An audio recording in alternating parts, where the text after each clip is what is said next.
Tapi di antara mereka juga proyek-proyeknya banyak gitu kan. Nah semuanya kan masuk ke KPK menyebut Kadis PUPR Sumatera Utara dijanjikan uang 8 miliar rupiah terkait suap proyek jalan bernilai 231 miliar rupiah. Lalu apa saja yang bisa dilakukan KPK dalam mengusut aliran dana suap kasus ini? Kami bahas bersama pakar hukum tindak pidana pencucian uang, Yenti Garnasi. Selamat petang Mbak Yenti, semoga sehat-sehat selalu. Selamat petang, alhamdulillah sehat, terima kasih. Ya, Mbak Yenti, ini OTT KPK ada dua proyek atau dua perkara terkait dengan pembangunan jalan di wilayah Sumatera Utara dan juga pemeliharaan jalan Satuan Kerja Pelaksanaan Jalan Nasional. Artinya ini merupakan proyek strategis daerah di wilayah Sumatera Utara dan Kepala Dinas PUPR yaitu Topan Ginting saat ini ditetapkan tersangka. Lalu seberapa besar peluang KPK untuk memeriksa Gubernur Sumatera Utara untuk meminta keterangan atas mekanisme dari proyek ini? Ya baik. Proyek besarnya kan dua ini ya, pemeliharaan jalan dan pembuatan jalan itu sendiri. Tapi di antara mereka juga proyek-proyeknya banyak gitu kan. Nah semuanya kan masuk ke ini ya, masuk ke pengusaha ini ya, pengusaha yang katanya dekat juga kan, dan juga kemudian kepala dinas provinsi, PUPR provinsi. Gini, kalau OTT itu pasti sudah ada penyadapan dan sebagainya. Ini kan dibahasnya mulai April, tapi baru kemarin ya, karena OTT kan baru Juni kemarin. Nah, sebetulnya seberapa penting menurut saya sih penting sekali ya namanya gubernur untuk diperiksa. Penting sekali. Jadi gini, yang namanya gubernur ini kepala dinas provinsi itu kan dekat sekali hubungannya sampai bahkan ada sudah dirilis bahwa kong kali kongnya sedemikian rupa, bahkan dibilang nanti tunda dulu seminggu supaya nggak mencolok dan sebagainya. Berarti KPK sudah mendapatkan sadapan-sadapan rencana mereka akan melakukan korupsi dan kemudian ada aliran-alirannya. Nah nanti harusnya ini terlibat apa tidak terlibat ya, ini gubernur harus diperiksa gitu. Jadi jangan juga ragu gitu ya. PPATK tadi mengatakan tidak bisa menyampaikan. Ini kan membuat kita agak jadi khawatir ya. Walaupun kita sudah senang ya, saya senang sekali lihat banyak karangan bunga. Artinya masyarakat ternyata masih marah, masih geram gitu ya. Saya pikir sudah nggak ada peka lagi terhadap korupsi. Ternyata bagus ini ya. Paling tidak ini sudah ada sanksi moral, sanksi sosial bahwa begitu tersangka saja sudah ada papan bunga. Jadi kita seharusnya memang kepala daerah itu harus diperiksa berkaitan dengan ini kan sangat dekat karena kepala dinas PUPR provinsi dan ternyata dari hasil sadapan memang mereka sudah kong kali kong dari awal walaupun untuk e-katalog juga sudah diatur bagaimana supaya yang ini menang gitu kan. Jadi sebetulnya sudah sangat harus ya diperiksa gitu. Namun ada titik kritisnya terkait dengan OTT ini, Mbak Yenti, bahwa sebenarnya KPK memiliki dua opsi, yaitu opsi pertama saat melakukan OTT pada saat proyek ini berjalan dan kita mengetahui bahwa dugaan adanya rekayasa atau e-katalog ini dimainkan agar PT DNG ini memenangi dari tender tersebut. Namun OTT KPK ini melakukan OTT pada saat proses lelang ini akan baru dimulai.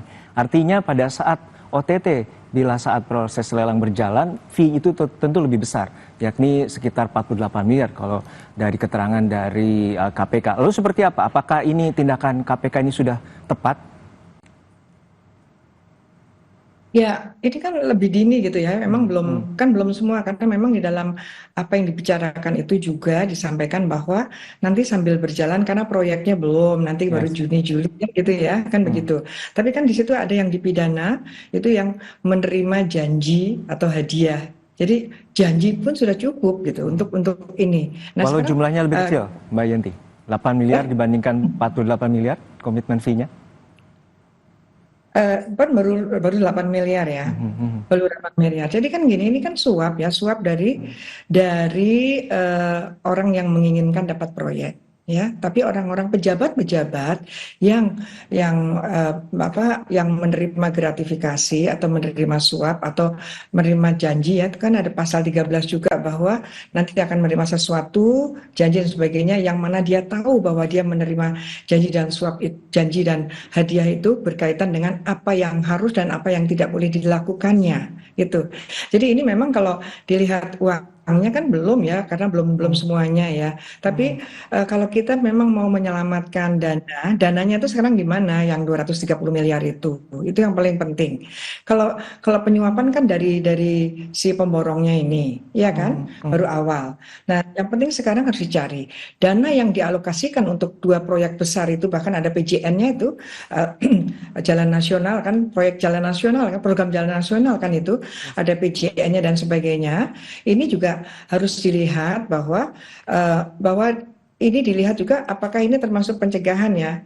Pencegahan supaya yang 230 miliar itu yang katanya proyeknya akan dijalankan Juni-Juli itu di mana posisinya? Itu yang harus kita, ataukah memang belum dikucurkan karena memang sambil berjalan seperti itu kan yang sekarang, karena di masa lalu selalu diberikan di depan tapi malah hilang. Nah, ini harus dilihat, tetapi bahwa undang-undang mengatakan menerima hadiah atau janji itu sudah dapat dipidana, gitu. Dan kemudian yang paling penting adalah ini pembelajaran bagi kita, ya, bahwa disebutkan bahwa orang-orang ini adalah bahkan gubernur mengatakan orang yang dibawa dari balai kota ke gubernuran itu bukan hanya ini, ada beberapa. Ini kan ya contoh nggak bagus, ya.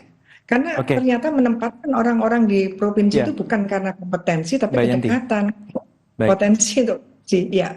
Ya, Mbak Yanti, ini juga yang jadi catatan bahwa e-katalog ini bisa jadi permainan juga yang terus juga menjadi bagian dari dugaan korupsi di daerah, dan catatannya bahwa PPK atau pejabat pembuat komitmen yang juga bagian dari Kemen PPU ini diduga terlibat dalam kasus suap ini. Lalu seperti apa sebenarnya untuk pengawasan dari e-katalog dan juga bagaimana pemenangan tender dan juga pemenangan lelang ini bisa terus diawasi, dan juga apakah ini ada unsur tindak pidana pencucian uang, Mbak Yanti?